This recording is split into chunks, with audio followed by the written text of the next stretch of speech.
தங்கத்தால் வேந்திருக்காங்க. இது செப்பு கூரைன்னு சொல்றது.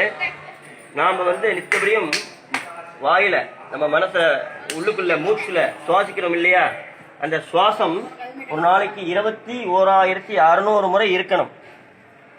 நம்ம அதுக்கு மேல சுவாசிக்கிறோம். 21,600 முறை சுவாசிக்க இருக்கணுங்கிறதுனாலதான் தங்கத்தால 21,600 தங்க ஓடுகள் இதுல போட்டிருக்காங்க. நம்முடைய நாடி நரம்புகள் நமக்கு 72,000 இருக்கு. அதை தங்க ஆணிகளாக அதில் அடிக்க 72,000 நாடி நரம்பு ஆணிகளாக அடிச்சிருக்காங்க.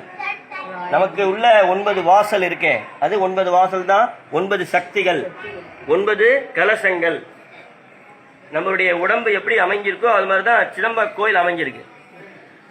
நம்ம உள்ள வர்ற 4 வாசல் மாதிரி இங்க ஒரு 4 வாசல், மெயினான ஒரு வாசல் இருக்கு. 9 வாயில்கள், வாயிலும் 9 அமைஞ்சிருக்கு இந்த கோயில்ல. சரி, நம்ம 3 சபை வெளியில பார்த்தோம் இல்லையா, ராஜசபை, தேவசபை பார்த்தோம் இல்லையா. இது சித் சபைன்னு பேரு. பொன்னம்பலத்துக்கு சித் சபை, சித்னா அறிவு, உயிர் அப்படின்னு அர்த்தம். இது கனக சபைன்னு பேரு. இது அபிஷேக மண்டபம். கனக சபாபதி அது மாதிரி பேர் வச்சிருப்பாங்க. கேள்விப்பட்டிருக்கியா? கனக சபை, கனக சபாபதி. நடராஜர் வருஷத்துக்கு 6 முறை இந்த மண்டபத்துக்கு வருவார். 3 திதியிலையும் 3 நட்சத்திரத்திலையும் வருவாருங்க. அது ஒரு நட்சத்திரம் ஆருத்ரா தரிசனம், ஒரு நட்சத்திரம் ஆணி திருமஞ்சனம், ஆணி உத்திரம், ஒரு நட்சத்திரம் சித்திரை திருவோணம், ஒரு திதி மாசி திரையோதசி, புரட்டாசி திரையோதசி, பங்குனி திரையோதசி. ஆமா, சுவாமி 6 அபிஷேகத்துக்கு இங்க வருவார். 2 அபிஷேகம் ஆருத்ரா தரிசனமும் ஆணி திருமஞ்சனம் ராஜசபையில எல்லாருக்கும் காட்சி கொடுப்பார். மூலவரே உத்சூரா தேர்லயே வீதியில வருவார். இப்ப நம்ம முக்கியமா பார்க்க வேண்டிய விஷயம் என்னன்னா, நம்மளுடைய உடம்புல உள்ளுக்குள்ள இயங்கிறது மூச்சு. அதை பார்க்க முடியுமா? அதை பார்க்க முடியாது. நம்ம இப்ப மூச்சு இழுத்து விடுன்னு சொன்னா இழுப்போம், நிறுத்தினா நிறுத்துவோம்.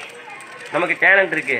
நாம தூங்கும்போது நமக்கு அந்த டேலண்ட் இல்லை, ஏன்னா அது தானே நடைபெறுது. அப்ப நம்மளுடைய உயிர் மூச்சு தான் அடிப்படை உயிருக்கு. அதனாலதான் இறைவன் முதல்ல இங்க எப்படி காட்சி கொடுக்கிறார்? மூச்சு வடிவில காட்சி கொடுக்கிறார். நம்மளுடைய மூச்சு தான் சுவாசம்னு சொல்ற. சுவாசம் ஒரு நாளைக்கு 21,600 முறை ஒரு மனிதனும் சுவாசம் பண்ணணும். அப்ப நம்ம அந்த சீரான உடலமைப்புல இருப்போம். இது எப்படி உடம்பு மூச்சு இருக்கோ அது மாதிரி உள்ளுக்குள்ள இருக்கிற நடராஜருடைய நர்த்தனம் என்ன, எதை குறிக்குது அப்படின்னா, நம்ம உடம்புல இருக்கு இல்லையா இதயம் துடிப்பு. இதயம் எப்படி நமக்கு துடிக்குதோ அதை அறிஞர்கள்லாம் காஸ்மிக் எனர்ஜி, காஸ்மிக் டான்ஸ் அப்படின்னு சொல்றாங்க. இது உலகத்தினுடைய ஆட்டத்தினுடைய மையப்புள்ளி, உலக இயக்கத்தினுடைய மையப்புள்ளின்னு சொல்லப்படுறது. உலக இயக்கம் எப்படி இருக்குன்னா, எம்பெருமானுடைய தாண்டவத்தினுடைய இயக்கத்துல தான் உலகமே இயங்குது. அதனாலதான் ஆதியிலேயே சிதம்பரம் உலக கோயில்கள்ல முதன்மையான கோயில். கோயில்னாலே சிதம்பரம்னு சொல்லப்பட்டிருக்கு பெரிய புராணத்துல. அதனால இங்க என்ன செய்யணும்னா, நாம தரிசனம் பண்ணி சுவாமிய மனசார பிரார்த்தனை பண்ணணும். அதாவது சிதம்பர ரகசியம் அப்படின்னு சொல்றது என்ன அப்படின்னாக்க, இப்ப நான் சொன்ன பேசிக்லாம் மனசுக்குள்ள வச்சுங்க. இங்க எப்படி ஒரு கோயிலுக்கும் நீர், நிலம், நெருப்பு, காற்று, ஆகாசங்கிற பஞ்சபூத கஷேத்திரத்துல திருவண்ணாமலை அக்னியாகவும், திருக்காளஹஸ்தி காற்றாகவும், காஞ்சிபுரம் திருவாரூர் 2 பூமியாகவும், திருவானைக்காவல் நீராகவும் இருக்கோ, சிதம்பரம் பாக்கி எல்லாமே நம்ம உணர்றோம். வடிவத்தை பார்க்கிறோம், தண்ணியை பார்க்கிறோம் இல்லையா, அக்னியை பார்க்கிறோம். ஆகாசத்தை எப்படி பார்க்கறது? அதுக்குதான் ஆகாசத்தை இங்க எம்பெருமானுடைய வடிவம் தான் இந்த ஆகாசம். ஆகாசம் நமக்கு கண்ணுக்கு தெரியல, ஒரே ஸ்பேஸா இருக்கு, அண்டவெளின்னு சொல்றோம். அத நம்ம எப்படி பார்க்கறதுன்னா, கண்களால பார்க்க முடியாது, புறக்கண்களால, அகக்கண்களால தான் பார்க்க முடியும். அப்ப அதுக்குதான் நம்ம முன்னிலே ஒரு சன்னதியை பார்த்து வந்தோம் இல்லையா, அந்த முறைப்படி தரிசனம் பண்ணாதான் நமக்கு அது புரியும்.